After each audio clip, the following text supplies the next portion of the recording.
And I think the exact words, in fact, the be it resolved clause of that motion that was disallowed by the speaker on the basis of it not being urgent, conveniently so to satisfy the PPP.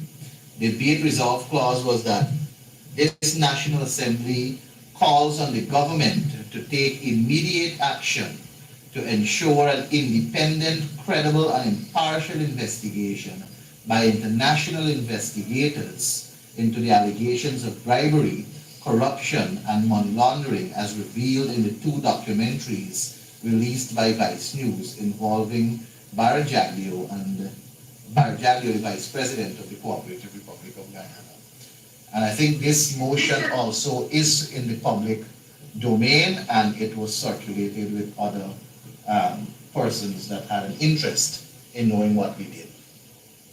Thank you. Mr. Norton, can you say who or what were some of the agencies you reached out to, and what were the responses like for an investigation to be done? And with Mr. Jagdeo in control or at the helm of our oil sector, is this of any concern to you given those allegations of corruption?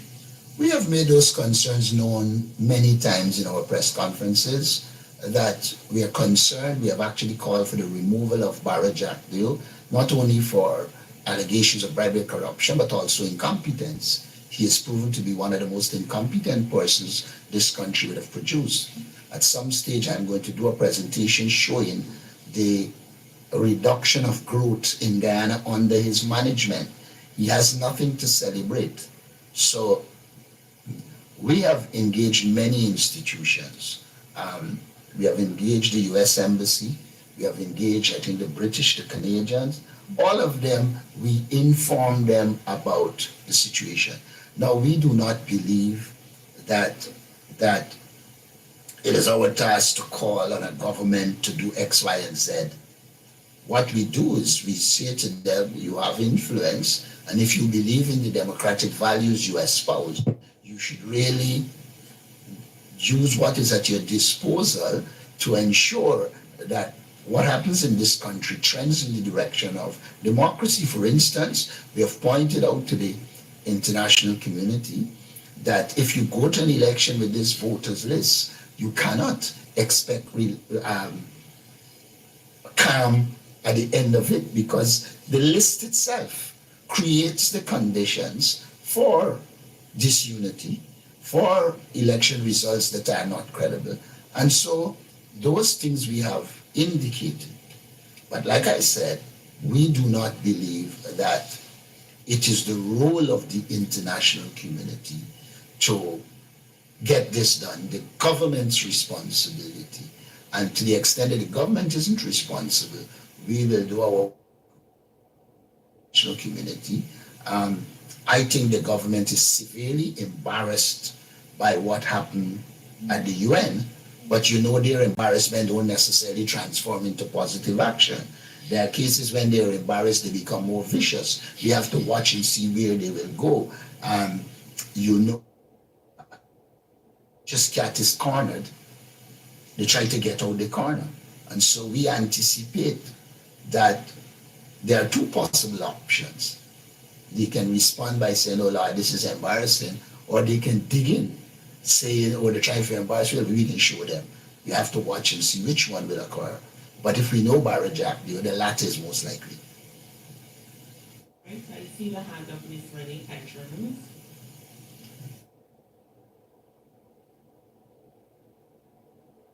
Good day, everyone. Renee with Petrons. Mr. Norton, do you believe that an investigation should be conducted into the 2016 oil deal with Exxon, despite Minister Shearer's assertion of no evidence of corruption? Also, what prevents the opposition from initiating discussions with Exxon now to secure the best possible deal for Guyana, rather than waiting for a potential change in office, which is uncertain? If you go to the agreement, you will see it's government and Exxon.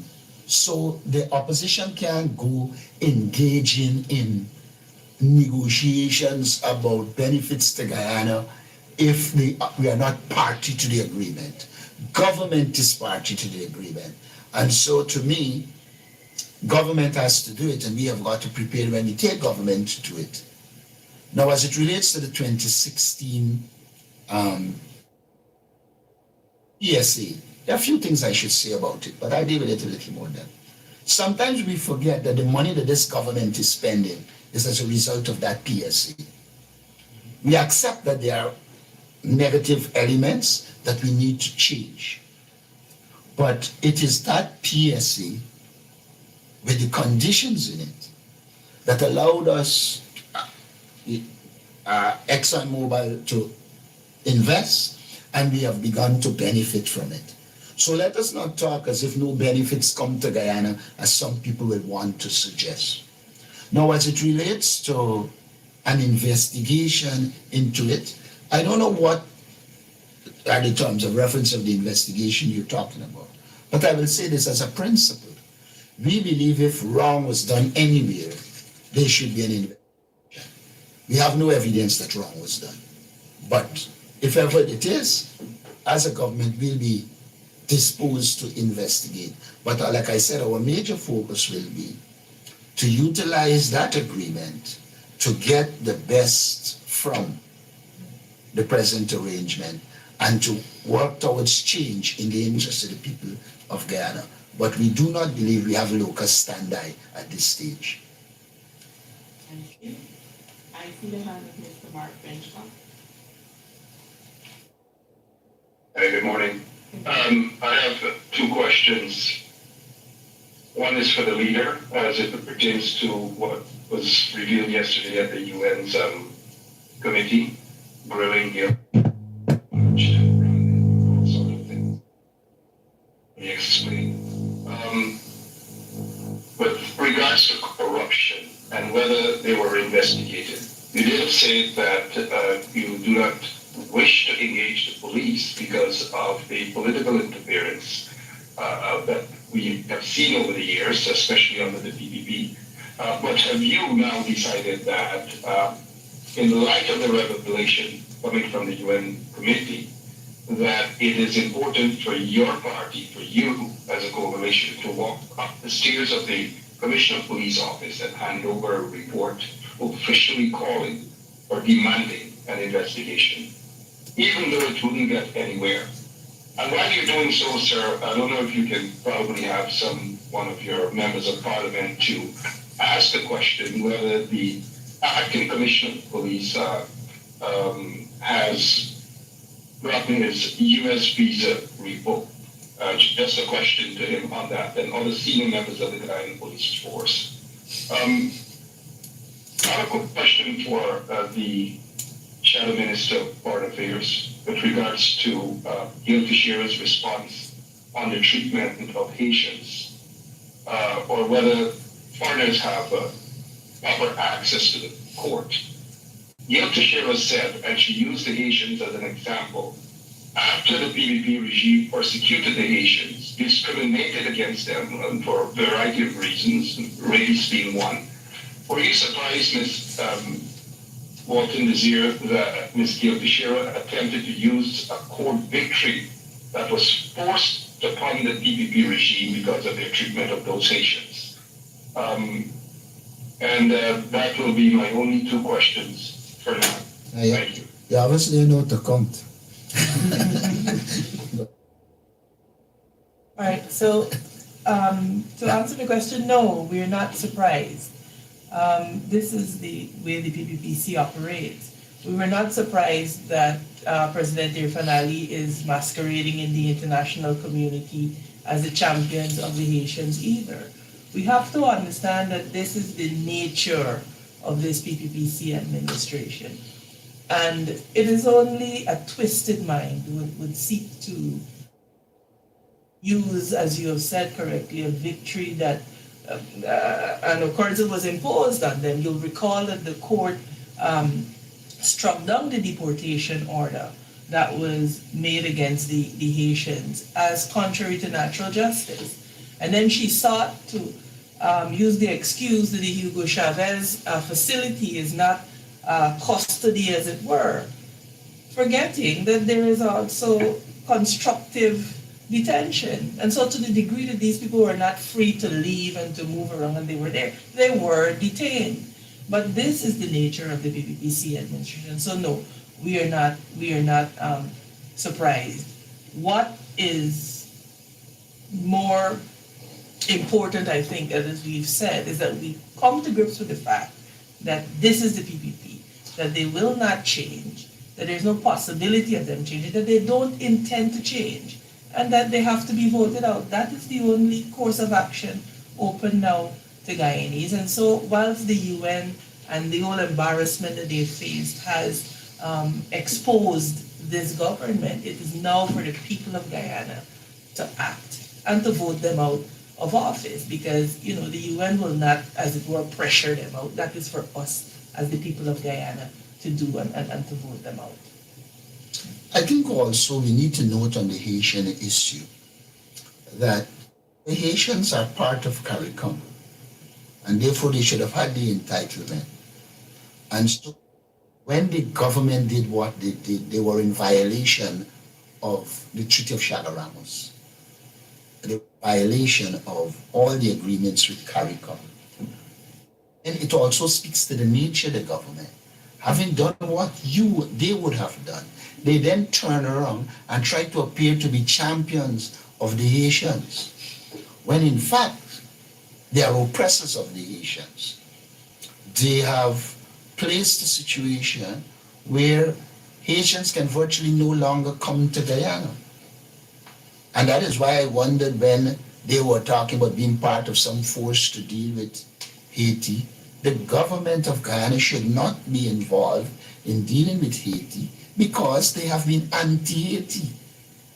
And no attempt now to use foreign policy to cover their domestic behavior towards the Haitian should be undertaken. And it is not restricted to the Haitian. They did it to the Nigerians that are coming to Guyana. And Nigerians are part of the Commonwealth. So one has to see this really in the context of how the PPP behaves. While they're doing that, we have reports that yesterday they were taking Sri Lankans to register. So it speaks to the nature of the government.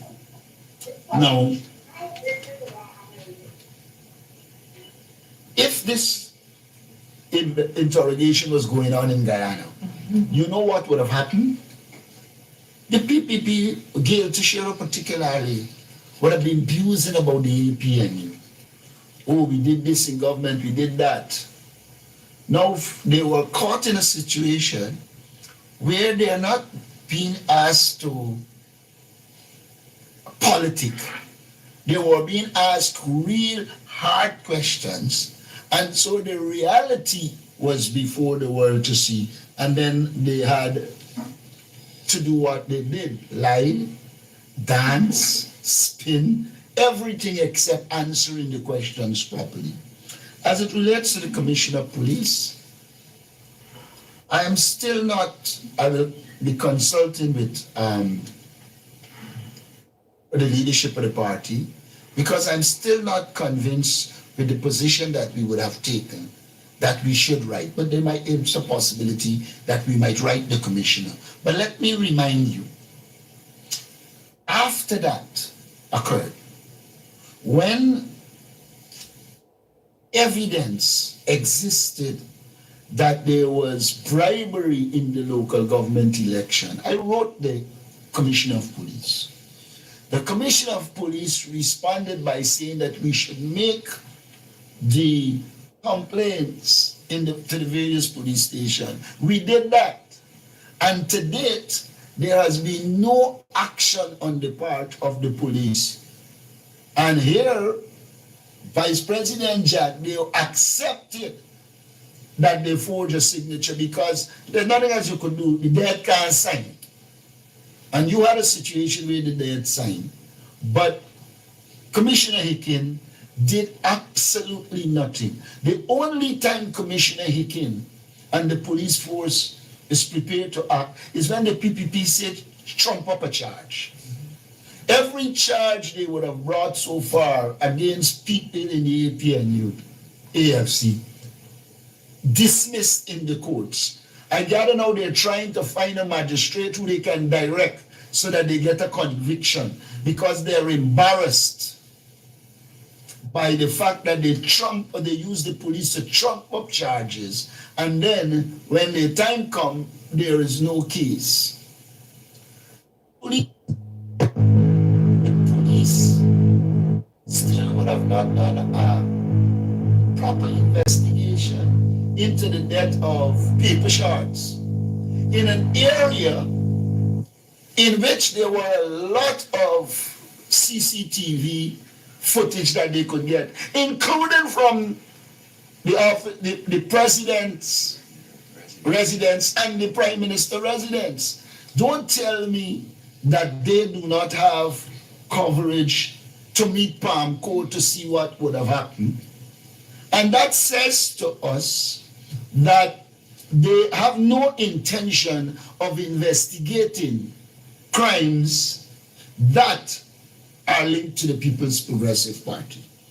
And so I do not know that there will be any useful purpose in asking the present police commissioner to investigate. Once you have a compromised police force, there is little or no positive. But we'll consider it, and if it is felt that a complaint should be made, a complaint would be made, but we expect no outcome. As it relates to a member of parliament asking if his visa has been revoked, I sense there's no harm in asking it. Shadow Minister, Home Affairs, Cameron Ramjatan, I can ask him his views and ask him if he's willing to pursue it.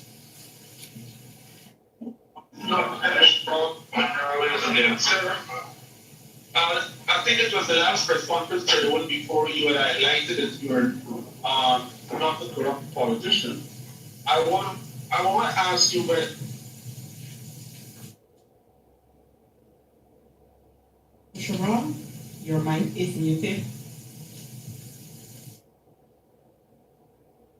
All right, well. Yeah, he's probably got Why? knocked out. I had a follow-up question, please, Mr. Chairman. Mr. Mark Benchcott, just a moment. I have three other reporters, as a matter of fact, who have been waiting for a while to ask a question. And their hands are up. Mr. Wilberg, Guyana Standard.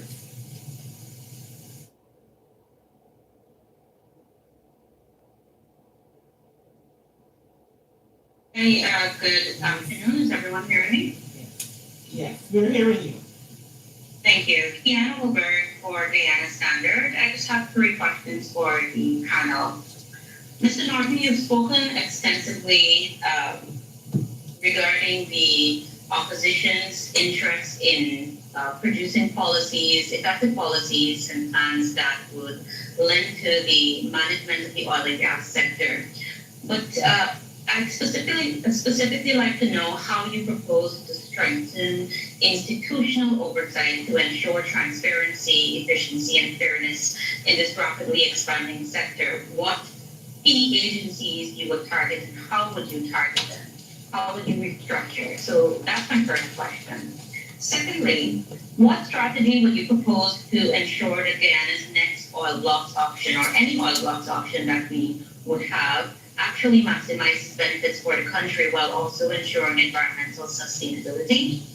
And finally, can you elaborate on what is the opposition's economic philosophy, particularly in relation to balancing rapid economic growth with the elimination of poverty? What sort of philosophy is it of the opposition, and how would that inform your plans? Let me start with the last question, economic philosophy. We believe that the private sector is critical to the development and growth of the economy. But we believe that the state has a role to play to ensure that the resources from the society are distributed in a way that allows the development of all categories of people in the society, meaning the poor, the vulnerable, the single parent, etc. So we have spoken about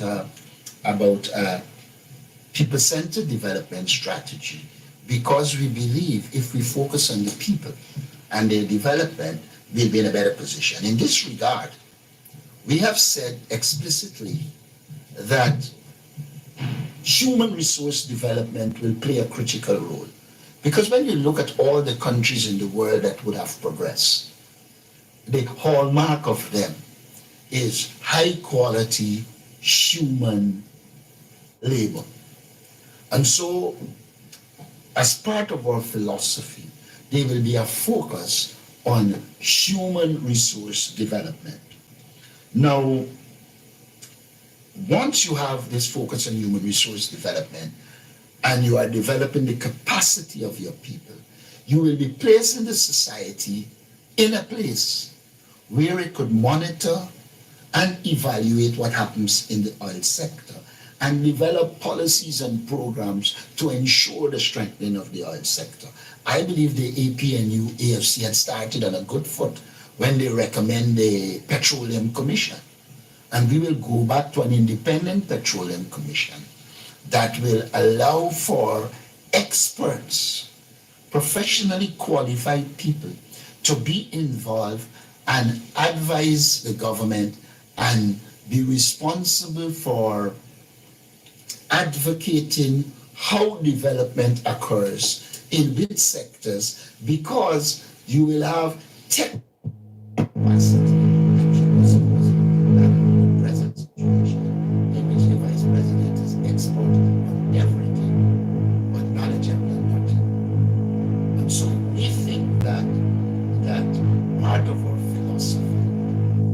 To be the promotion of people based on merit. If you develop a meritocracy, you are more likely to be able to manage the society.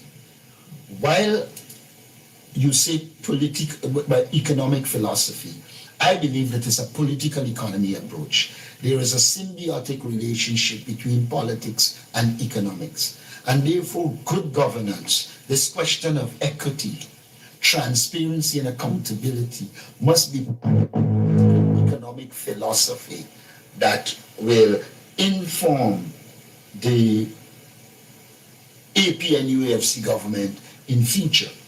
Now, we believe that if you have a functioning natural resource parliamentary committee that is given the scope to call Exxon, to call everybody and to interrogate and question them, that will also contribute. We also believe that there needs to be openness with the contracts, etc., so that people will be knowledgeable of them and be able themselves. In other words, we have to raise public consciousness so the public is involved and not easily misled, because people can provide information to the public that misleads the public on critical issues. And so we want to see the development of a consciousness that allows our people to understand what is happening and be engaged. I can't stress enough that critical to what we will do will be to have the technical and other expertise, Guyanese expertise, to ensure we bring knowledge to bear on it. But also, because we are a new oil state and will take time to develop those resources, we will definitely have to rely to some extent on international support. We also need to avoid conflicts of interest. If we put mechanisms and conflict of interests, then we'll be in a better position, because that will allow for independence. I believe critically we have to develop to audit and to ensure that audits are done and we get what we are entitled to. We have already said that in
Are you hearing us now?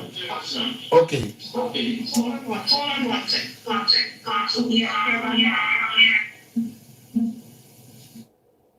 Is it from me they're hearing or you? Yeah, they hear me now? So you, Yes, you're on. Okay. That's up to where they were. I was saying that we will be transparent. We will develop our positions and engage stakeholders to ensure that we have the inputs from them. And the auctions for oil blocks should be something in the public domain rather than the secretive approach. One of the things I think we need to do is to ensure that there are rules governing ministers' involvement in operation. One of the problems we have in this society is that you have a law which speaks to malfeasance in public office, but public office is defined in a way that it excludes the politician. One of the things I think we need to do is to change the law so that politicians can become accountable. And so it is not restricted to the public servant. I believe that is one of the main reasons that there is a lot of corruption involved in the auctioning of the blocks, etc. Because at the end of the day, you have no mechanism to bring politicians before the court to account. And those measures, I think, will help to ensure that there's a better approach in the oil and gas sector. Just to build off of that, we have previously spoken about the new model PSC that was used in these oil block auctions, about petroleum legislation. And what we will commit to, as we have committed to in the past, is that we will hire and build local capacity so that we can manage the industry effectively. We, of course, believe that the Ministry of Natural Resources needs to be made much more robust to be able to deal with these types of issues. And we've in fact seen oil companies complain that they don't think that there is enough capacity to properly address the needs of the industry. So we will invest in human capital resources, first of all, to hire experts, but secondly, in terms of training. This approach, I think, really extends across the board because we will also, as Lita pointed out, invest heavily in human capital for the development of the economy. One of the reasons that we want to focus also on human capital investments is, and this is something where there's a stark contrast between us and the government, is we intend to focus on productivity, technological adoption, and really ensuring that you can get high incomes in Guyana. Because the government is not particularly interested in that, they can't even tell us what the unemployment rate is, what the rate of wage growth in the economy is. There is very little data, there's very little monitoring of performance, and as a result, you see substandard performance by the government. That to us, that must come to an end. But I think that also leads, finally, as we talk about higher wages, to the question of payment for public servants and for those who are working along with the government, whether they're contracted and so on. We believe that in order for you to have a balanced growth in the economy, you must compensate public servants appropriately. Public servants in Guyana, as we continue to develop, are dealing with larger and larger totals and levels of responsibility that we haven't really experienced in the country before. When we look at, Lita mentioned, auditing, the audits that the GRA is contemplating are audits that could reach as high as tens of billions of US. To me, it is incomprehensible that the government would be refusing to appropriately compensate those staff members and to appropriately compensate people across the oil industry and really across the public service.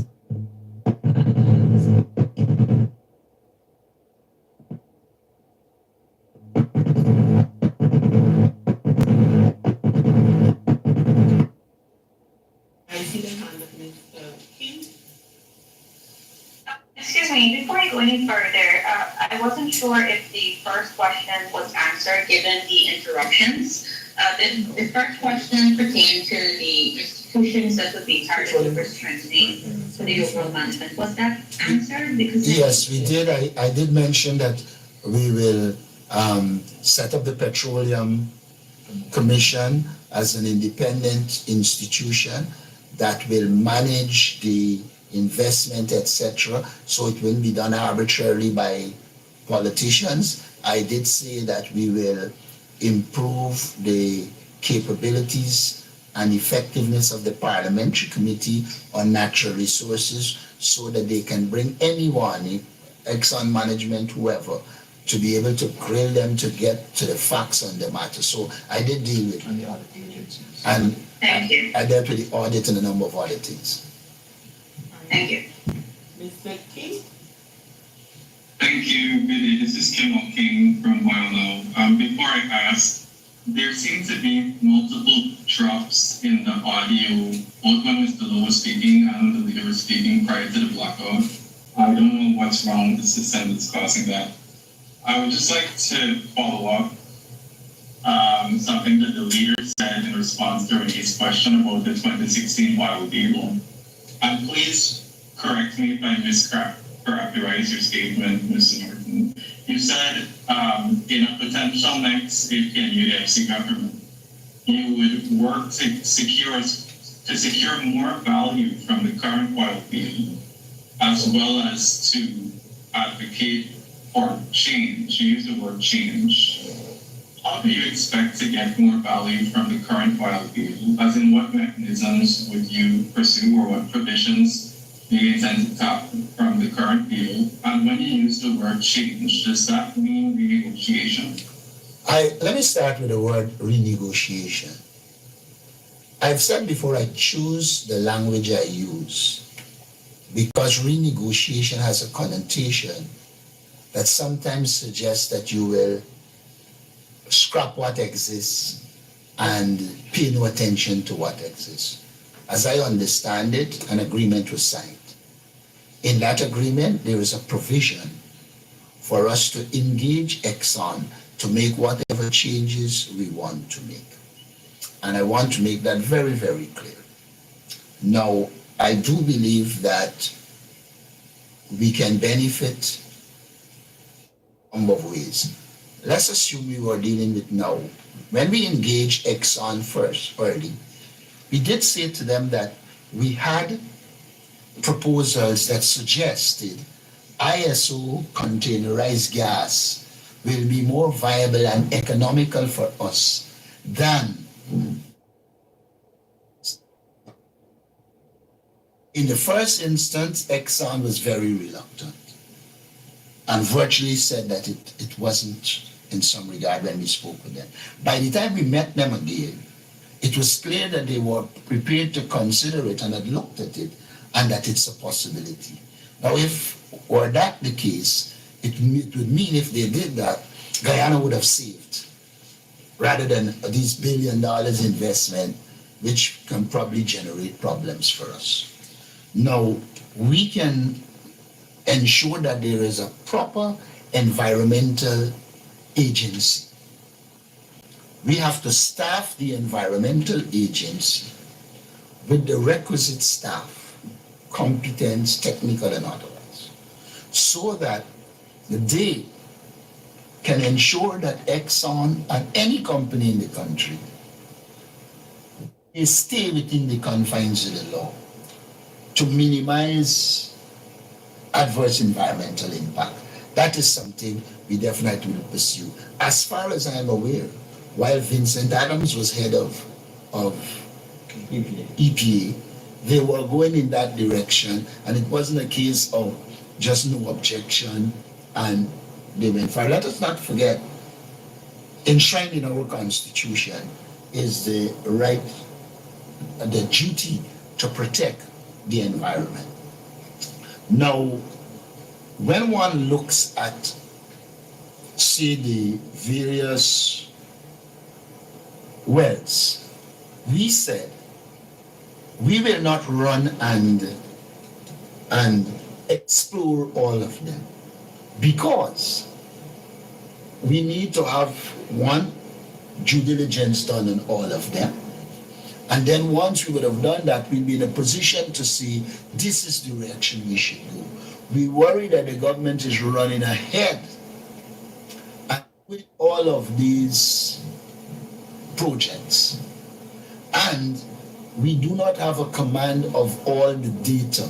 We've just recently got some data which we are assessing, and that will help us to see clearly where we go. We know there are calls for ring fencing. And we said in principle, we agree with ring fencing, but we do not believe that just in ring fencing for every project. We have to look at each project, see to what extent ring fencing will isolate a project and not allow them to put money over into another project. But what happens if you have a project that you're about to ring fence, and ring fencing itself will cause them not to want to invest because there will be large amounts that might not end up being financially viable. A lot of times we seem to want to approach these things in a way which says we will ring fence, we will do X, Y, and Z, without having the information that will allow us to make informed decisions. Our position is that we have to make informed decisions. Remember that when you are the government, you will now have access to the data, and you can do the analysis and say to Exxon or whoever that, look, we do not think this is the right way to do it. We think that we can do it this way, because from the data we have, we can now put it to them and move forward. So I do believe that we can benefit. We can look at all the existing potential. The other argument that is being raised that we have to be careful with is that I think the government moves on the assumption that oil can stop flowing shortly, and so we need to giddy up and do it. I do not believe that that is a correct assumption. I do believe that we need to diversify our economy to reduce the vulnerabilities on oil that will result from oil. And if we take that kind of a comprehensive approach, I think we can get more out of the various agreements. And may I add, once you are using the resources and increasing your resources to you from oil, and you are paying workers a living wage, life is improving, the people of Guyana themselves will become vigilant and help us to monitor. One of the problems the PPP has is because they are not a popular government, they have to rely on Exxon. We will ensure we govern in keeping with good governance, so the people are with us, and the people will help us to engage Exxon to get the best for us. Thank you. Just a follow-up. I appreciate the distinction you made between renegotiation and making changes. Do the promises that you're making with respect to securing more value from the deal or advocating for change, do they exclude seeking change with respect to the main fiscal terms of the deal, which have been a major point of controversy? The fiscal terms. I would say this. Everything will be on the board. Remember, this will be an engagement with Exxon, and therefore you will be in a position to put everything on the board. Of course, Exxon has its interests and will pursue its interests. When you are negotiating, you have to look at, there's something in negotiation called rightening. You're in a negotiation. The conditions might not be right to achieve one of the things you want to achieve. So you don't go there. You go to the area that is ripe for change, and you make changes. Now, there's an environmental lobby in the world. They have an interest. You don't know where that is going to go by the time you get government. You can use international lobby and other mechanisms to help you to get to the place you want to get the benefits to be had. Let us recognize that even the United States government pursues their interests and want to get more from these companies.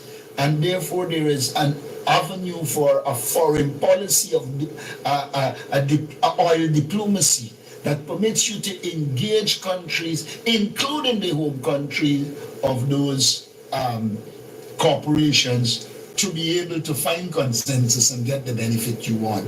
It is not a straightforward and simple approach. These things are delicate negotiations that demand you having your facts. They will demand knowing what are the issues that Exxon will shift on, what are the issues they will shift on. And then you develop your negotiation strategy to achieve the objectives you want to achieve. A lot of things in this world occur by networking and proper negotiations. That's my follow-up to what you previously stated earlier, that a partnership with AFC is still up for discussion, correct?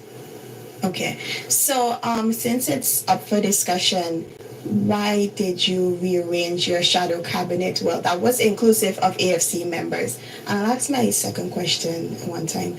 At the Regional Agriculture Summit, it was said that there needs to be more financial investment in the agricultural sector.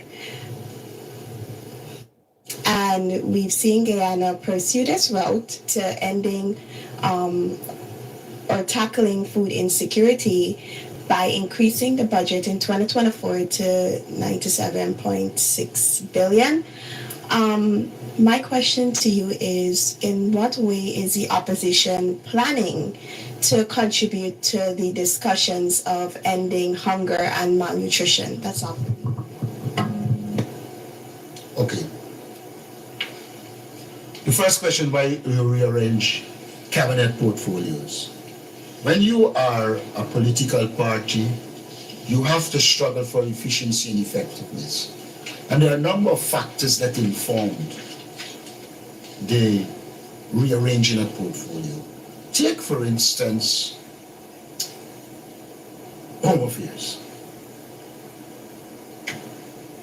Kemal Rambutan was the public security minister, which is the equivalent of Home Affairs. But he was handling agriculture. And after discussions, we thought with his institutional knowledge on Home Affairs, he might be the best person to place there. So that he doesn't have to go and ask anybody about it. He was the minister. He knew what occurred. And you would see from the last budget debate, he was able to take on groups and then. Then Patterson was Public Works. He knows Public Works inside out. So he was placed into that portfolio because of his institutional knowledge. But he also has some responsibility and is allowed to engage in the oil and gas sector because he's developing competence in that area. So there are a number of factors that influence it. The sole purpose of it was to ensure that we operate more efficiently in the parliament and that we bring to bear the institutional knowledge that exists on the portfolios. Now, tackling food insecurity. What is the opposition contribution? Now, let me say this. Since the PPP has been in government, they have always been talking about food security. But what have they done for food security? Nothing. Food security was achieved in this country under Lyndon Forbes Sampson Burnham. When Burnham left government, we were producing all the local food we needed. The PPP in power has not expanded agriculture. What is our contribution? In all of my budget debates, I have called for the expansion of agriculture into regions 1, parts of region 4, parts of 7, 8, 9, and 10. you have a situation in which there are high imports of food in the Rupununi, either from Brazil or from the coast. When the Rupununi is the largest expanse of land among the regions, what should happen is that there should be the training of people in agriculture in the area, the setting up of a robust agricultural assistance program with persons trained to help them, and the financing of agricultural development in the area by the government. The same should be true about Linden.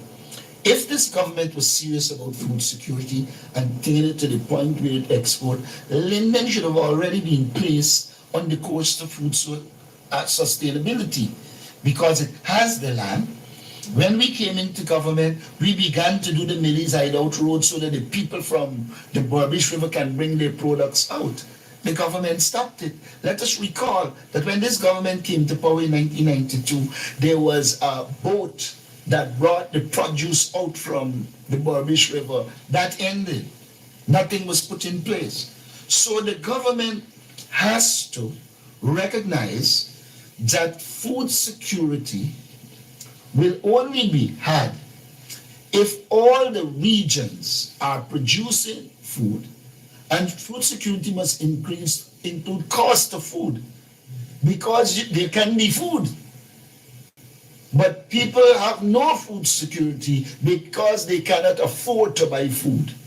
And we have been saying, I have been saying regularly, if you have agricultural production in these communities, it will reduce costs of transportation, etc., and it will bring down the cost of agricultural products in these regions. If you go to the Rupununi, most of the things you see are Brazilians. What that means, it is outflow of money. If the Rupununi if there is a development program for agriculture in the Rupununi, then we're in a better position. And so our contribution has always been the government needs to take agriculture serious and ensure that each region has a program to develop sustainable agriculture, which will impact in a number of ways on the cost of living and food security generally. And by doing that, we will contribute to the removal of hunger, because the food exists. But hunger is generated by this government. If you have public servants who you are not paying, teachers who you are not paying, it is you that are promoting hunger. And therefore, for Irfan Ali to be talking about eradicating hunger by 2025 or 35 whenever is garbage. We can eradicate hunger or contribute to it by giving public servants proper wages and salaries.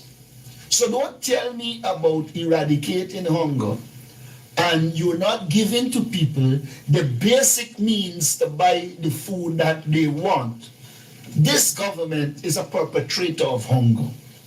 This government, by its actions in terms of being stingy and telling workers to wait till 2027, they must die between now and 2027. How is it that you were saying that you want to eradicate hunger, but you're telling your hungry population, wait till 2027, while you getting big and fat regardless of what surgery is done? So I'm saying to you, we live in a real world. The average man out there is not benefiting. And we are contributing by saying, let the people benefit.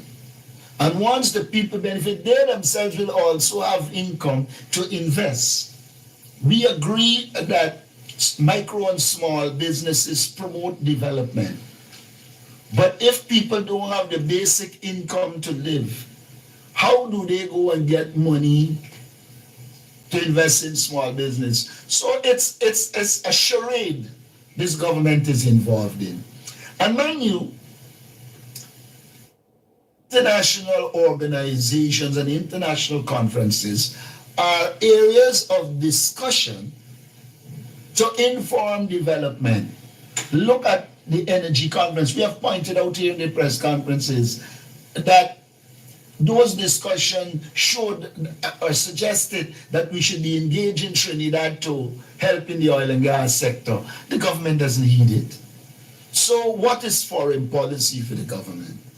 It is a forum for them to go out there with their platitudes, talk, but then have no backup action. And therefore, we are saying to them, if you genuinely want to get rid of hunger, all of this, don't just talk, produce a comprehensive plan that we can look at and say, this is heading here, this is heading there. So far, there has been no plan. Irfan Ali, the president, had the audacity to tell an international journalist when he was asked about the plans for Guyana, he just make it up as he go along. What can be more ridiculous than that? How is it you are going to eradicate poverty by making up a plan as you go along? So I would say there isn't a seriousness about it. We have offered them many, both of my parliamentary speeches will show you that we have offered them many advice and many proposals. May I add one thing to that? And it has to particularly do with this, the regional approach to agriculture. This government does not appear to understand, nor do they want to accept, that if you discriminate as it relates to farmers, that it will impact food security. I will give you an example. We have farmers in Mocha right now, and in that Barnwell area, that the government is refusing payments for their leases of these farmlands. And so they're farmers, they're farming, but when they go to pay for their leases, we're being told that the government is refusing to accept those monies. And we understand where that is going, because eventually they will be cited for non-payment and those lands will be taken back. We recall that we had an issue where farmers that had obtained lands on the West Bank had the bridge to their property destroyed, and there were acres and acres of plantain and banana suckers that were left to die because they had no access. And so we have to understand that there's a direct correlation between discrimination and progress. If you discriminate against farmers and you do not bring every farmer, irrespective of which geographical area they're in, their ethnicity, their political affiliation, onto the grid, we will never achieve food security. I saw President Irfan Ali on the international stage touting the return to bowls and the moving away from fast foods. But what he doesn't realize is that he's creating an economy where the fast food industry, it's proving cheaper to buy fast food than to buy plantains in the market, for example. And so to spout these sentiments without understanding that it is directly as a result of his government's mismanagement of the agriculture sector is really unfortunate, and they have to be called out for it. Before you go, I wanted to add to what Amanza said with the chicken industry. Rather than giving incentive and allowing the local chicken industry to take, the government seems to be facilitating smuggling. If you come in, and this is what the customs people are experiencing, if you're coming down from Letem or going up to Letem, you will pass these big Brazilian trucks bringing chicken and all kind of produce to Georgetown. And when you find out who they are linked to, you will know it's corruption. So you cannot on the one hand promoting smuggling against a local industry and hope that it will progress. And you know what is happening? Because they know Guyanese are taken to local chicken, They are bringing the chicken, take them out of the foreign bag, and just put it in a plastic bag. So the corruption is going to destroy the chicken industry here because they're going to be able to bring it at a cheaper cost. Remember, they pay no duty or consequence because men are made to turn a blind eye to the trucks that are owned and controlled by those linked to the PPP. So we're in a very difficult situation.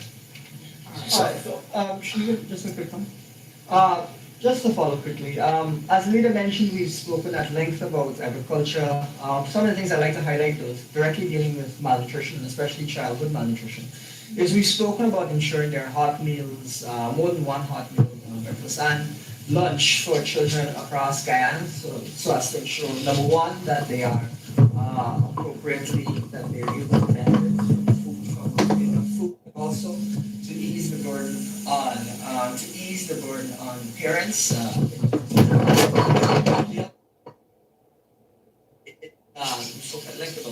Is the provision of large grants to farmers to help them to buy equipment, to expand production, and to lower their costs. That is another area where a lot of small farmers would be able to benefit, and where we would see a lot of the domestic production that we're looking for in terms of food security. One thing I'd like to say as well is just a larger agriculture budget does not necessarily mean better. The most classic example is that despite large agriculture budgets, we've seen production of Gaisugo at some of its lowest levels ever, which clearly indicates the funds are not being used effectively. And so our focus is, just to close, on productivity, not just spending more money, but rather we need to be producing efficiently so we can generate high wages, so we can produce enough to feed the local population and the Caribbean more broadly. Additionally, I return to the Rupununi on this matter. Drainage and irrigation in the Rupununi is virtually neglected. Now, the Rupununi is in a situation where when there is rain, they flood. And when the dry season comes, they have no water or little water. And the government has not yet developed programs to ensure that people can get water. When we were in government, we did a reservoir and began the process of building reservoirs to save the water. There's a private one that I went and visited that has water until now. The one that we develop has water.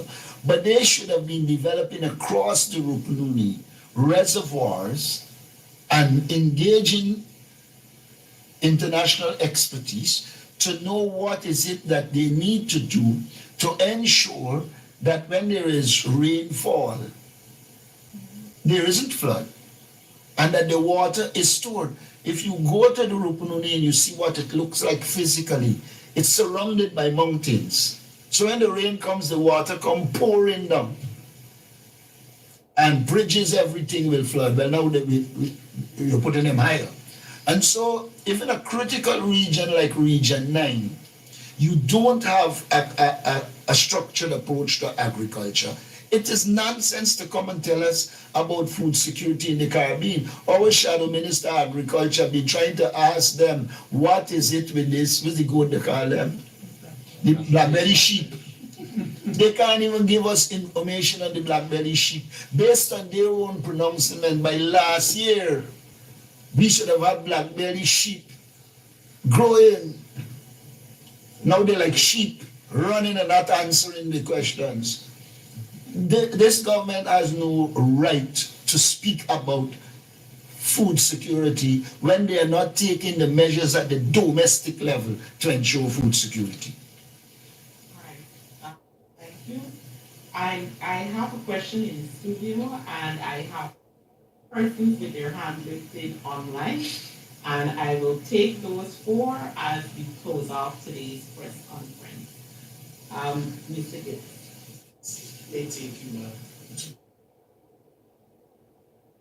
Yes, if I may take you back to the discussion earlier about with the government and the teachers. You also mentioned that you believe that your public servants and so should have more money and all of these things. Let me ask, should the government deem it necessary? Should the government deem deem it necessary to have a supplementary budget to deal with the increases in the salary and the things the teachers are asking for? Is your party willing to support that move in Parliament? We have said before that we are willing to support it, but we also said it might not necessarily need a supplementary budget. If they cut the waste, if they cut the corruption, I'd shown a number of heads where we can take money come from, not only to pay teachers, to pay all public servants. So the answer to that is yes, but I don't want that to see just restricted to supplementary proposal. We want to see them go into the areas of waste. Look, the minister said they invested 1 billion in agriculture in Region 9. Zero output. So we are prepared to, but we want to see the cut the waste and corruption. I'm going to permit Mr. Sherrod, he would have started to ask the question, but having used his mic, then I'll take Mr. Mark Benchcom. Thank you, Mr. Norton. Going back to an earlier question about the minister's testimony before the UN Human Rights Committee, why hasn't your party or the opposition coalition opted to instead write directly to the committee? That's my first question. Secondly, will you be the presidential candidate for the coalition in 2025? And thirdly, to either you or to your finance expert, what can be the annual projected costs for annual bonus to the public servants and numbers of the government services?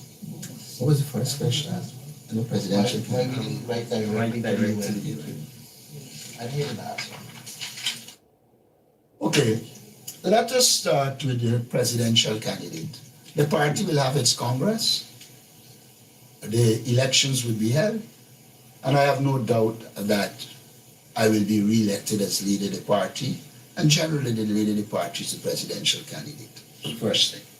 The second thing is, I can forget where I wrote.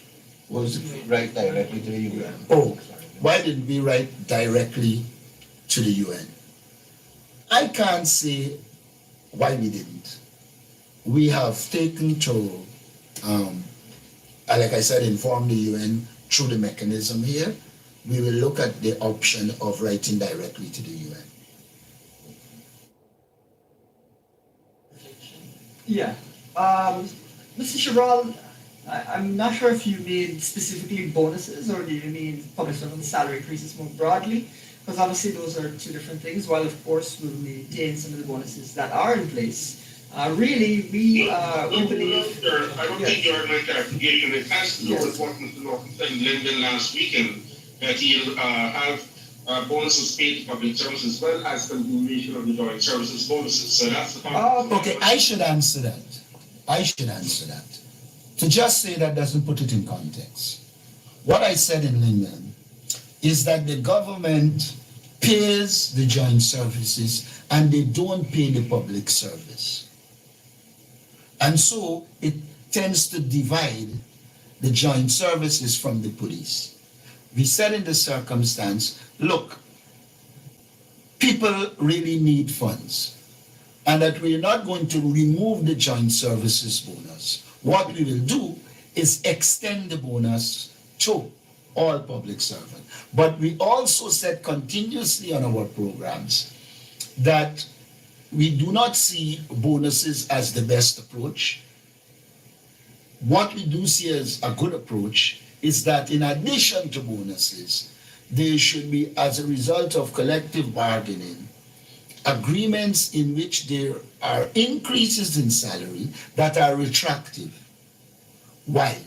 We believe that when you give bonuses, we know when you give bonuses, it would not add to your salary because it's a one-off. However, when we give increases that add to the salary, we are also helping those people to prepare for old age because their pension would be higher. Therefore, we're saying, yes, in the interim, there can be bonuses. But in the long term, we have to ensure that we give proper wage increases that are added added to your salary, which will then put you in a better place when you come to retire, because your retirement is based on your salary.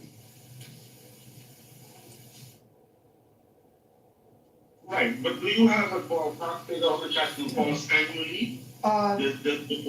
Mrs. Cabral, you'll have observed that last year a bonus of $25,000 was paid out. That fell out of that $5 billion cost of living adjustment that the government, money that the government had set aside and belatedly used. So that $5 billion, I would say, is a floor.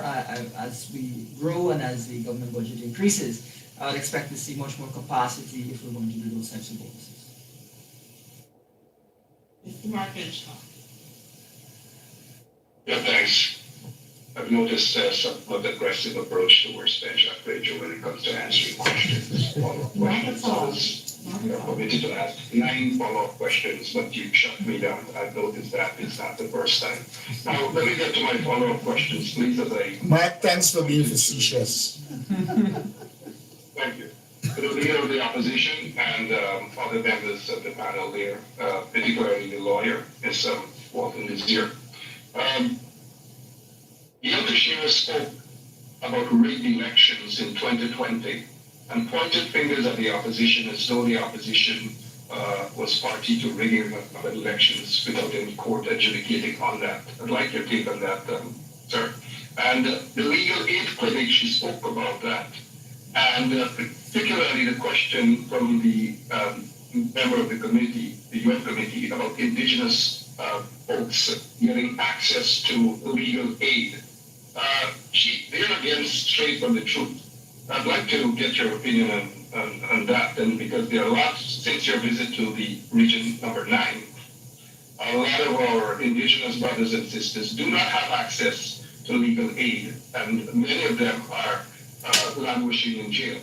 The other concern is that the opposition has a shadow minister of national security.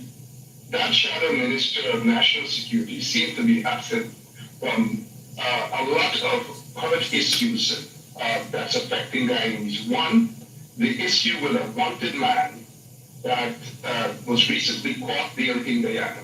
That wanted man apparently has connection to Irfan Ali and other senior members of the PPP regime. He may be the holder of a firearm license. He may be the holder of a Guyanese passport. There are questions that need to be answered.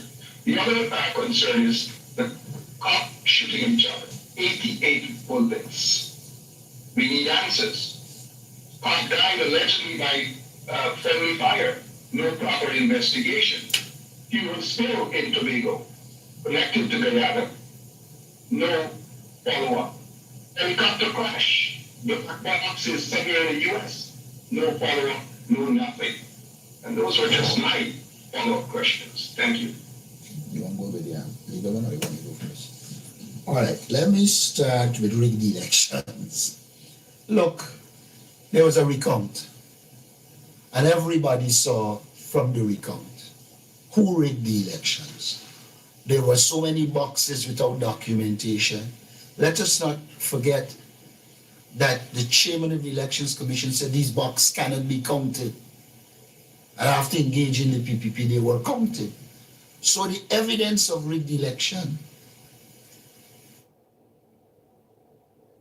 that recount showed that the PPP was involved in rigging. Now let us come to local government. The PPP admitted that it falsified documents. In that local government election, many people were placed by the PPP on their list without their approval. The PPP has shown that they have rigged the election. They make allegations. Every pronouncement in this country by law on rigged election, the PPP was the person that was accused and confirmed as rigging the election. So I wouldn't worry with Gail Teixeira. Now, as it relates to legal aid for the Amerindians, it's only one element of what is needed. There are so many things that are needed. I believe that, yes, we focus on the indigenous people and it's important, but we also have got to focus on hinterland development.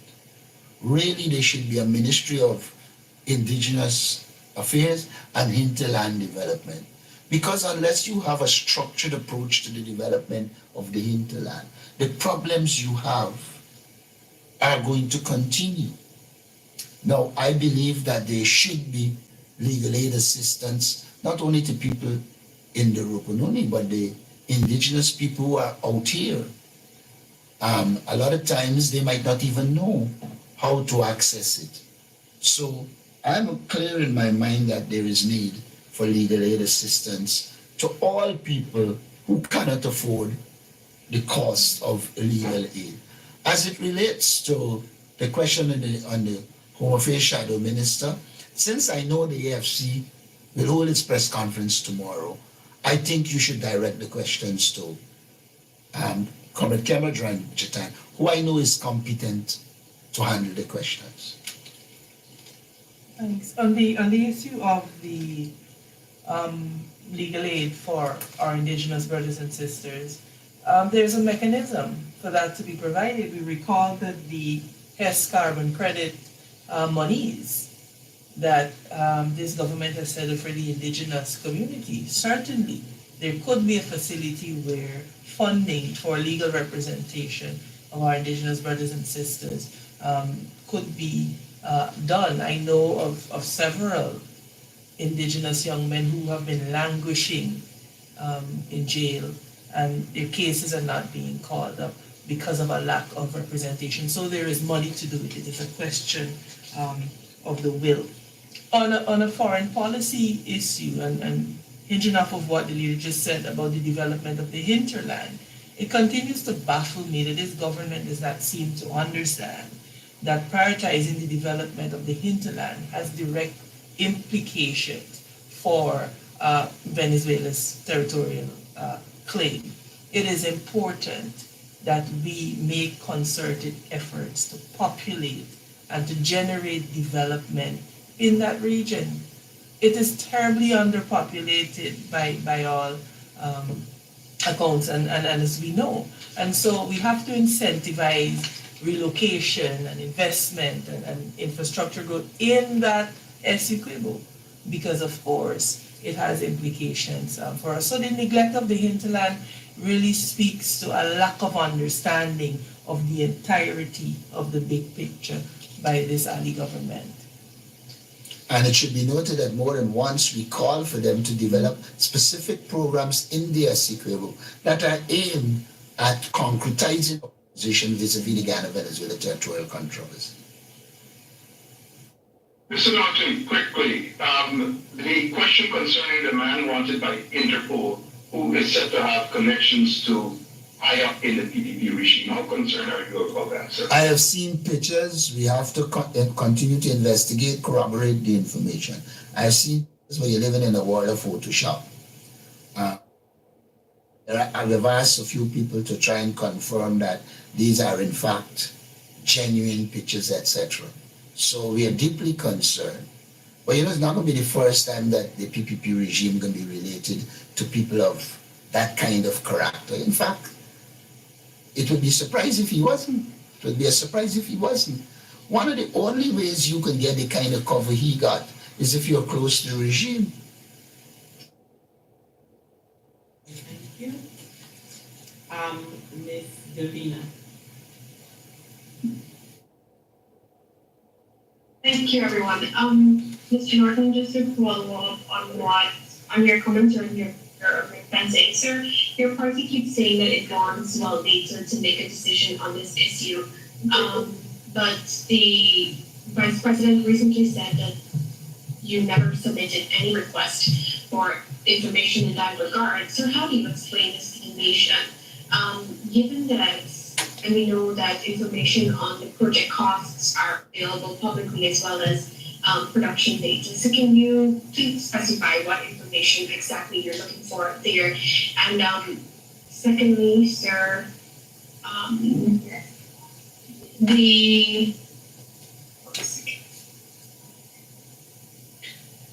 All right, you can respond to that, and then I'll give you my other question. Ms. Javino, you said that we will be taking one question as we close off. We're way past our time today. Well, I don't attach much to what Barajaki says. He's always distant from the truth. But I can say to you, we have made our own efforts as far as our oil and gas committee, and they have gotten in most of the information they want. And I think they're addressing the issue. I would just say that, essentially what we're seeing is as we see costs increase for developments, in order for us to get a sense of the economics of the developments and the competitiveness of them and therefore their ability to attract capital, we need to be able to see what is exactly driving up those costs. To that end, we have been calling for data, not just recently, but for I think over a year now, we've been calling for that kind of production and cost data so that we can come to a better understanding of this. But we want to also indicate that we are not in the business of, as Javier and his park is in the business of making a snap decision just because we feel like it on the day. Rather, we believe that we need to engage with the appropriate expertise to be able to properly advise us. And so we want, of course, to get access to data. But we will also engage international experts to ensure that we produce the best outcomes for the country when it comes to ring fencing at any issue in this type of block and further. I want to also make the point that somewhere along the line, again, the impression people believe that if you are going to be the shadow minister, you're going to be the president or whatever, you have to have the knowledge. In this modern world and in a democratic world, you have expertise at your disposal that will help you to make the decisions. We shouldn't be carried away by this aberration of Jaglius sitting down there as if he know it all and going on like if he's God. He isn't. And our approach will not be one in which I will seek to come over as an oil specialist. I'm no oil specialist. I'd study international relations, political science, etc. But as a leader, I am expected to have around me people with the technical competence. Once the people with the technical competence advise me, I will outline policies, and the people with the technical competence will develop the programs and projects that will allow us to govern this country successfully.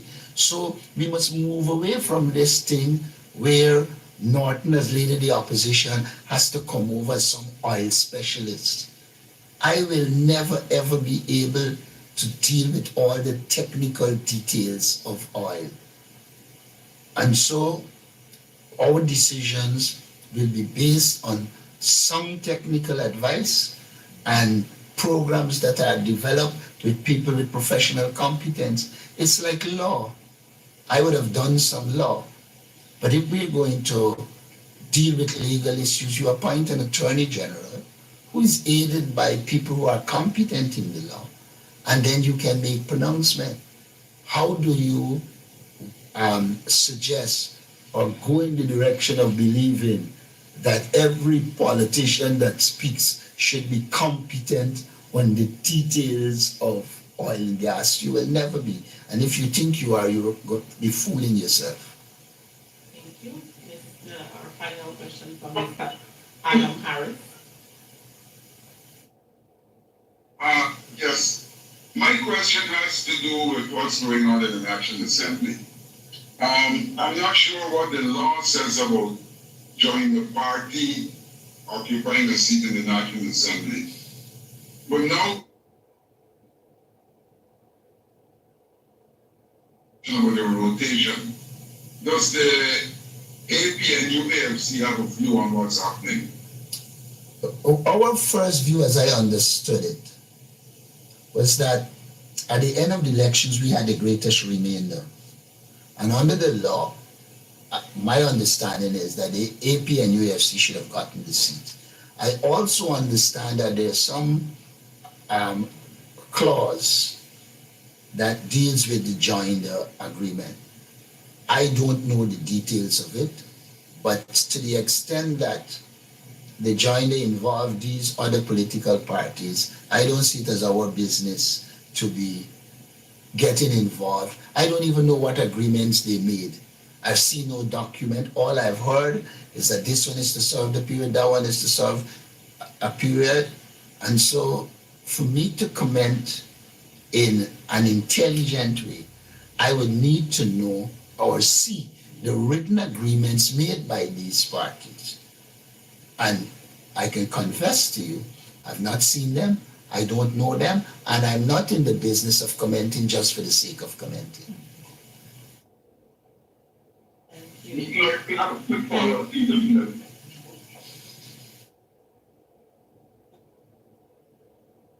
Can I? This is Mr. Sharon. Yes, okay. If the ordinance is your presidential candidate cast in stone, or you're willing to consider a consensual candidate? And secondly, what's that? You're going to two questions. Mr. Sharon, I think you mean consensus, not consensual. I didn't hear what he said. I didn't hear what he said, you know. Because it's His mic is muffled. What he said? His mic is if muffled. your presidential candidacy is cast in stone, or you're willing to be available for a consensual candidate to replace you. Could I say? Secondly, what is the clear time for the holding of Congress? Do you have like down the line, what are your dates going along for the time of the Congress? And I'll answer the first one last. We have already said before the 31st of August, there'll be a Congress. So that is that. As it relates to consensual candidate, any sensible politician never says never. Circumstances can change, and if circumstances change, you have to adapt. But as it's presently structured, I see that we have a Congress, I'll be re-elected leader, and I'll be the president. Circumstance demand that we find another consensual candidate, and I do believe that such a candidate is in the interest of the development of our party in Guyana. I will be disposed to facilitate it, but I am not one who will ever say never. I don't believe anybody in this political world should ever say never, because there are always changes always occur. The only thing that is constant is change, and one will have to adapt if changes occur. I want to thank all the persons who joined our press conference today. I just want to note that today is also designated World Down Syndrome Day, and of course, we join with those persons as this year it's the ending the stereotype and helping to reduce the stigma in the issue of Down syndrome. It's also the day, International Day Against the Elimination of Racial Discrimination, and it is opposite that it is this day because the government should take heed. All right, thank you so much, and thank you for joining our press conference today. Do have a wonderful afternoon.